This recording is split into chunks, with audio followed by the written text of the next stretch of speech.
So in your computer keyboard, this is the Alt key, this is the Control key, and this is the C key. So if you press this Control key, Alt key, and this C key, these three keys at the same time, and you can see that this symbol, that is the copyright symbol, have been added. So you can open the Microsoft Word in your Windows computer, and after that you can try this. That is, you must type these three keys: Alt key, Control key, and the C key. These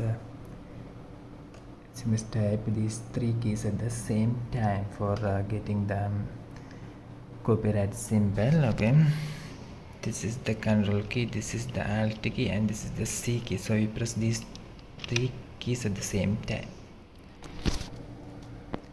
So the Alt keyboard shortcut without numbers or copyright symbol is, you must press the Alt key, Control key, and C key at the same time.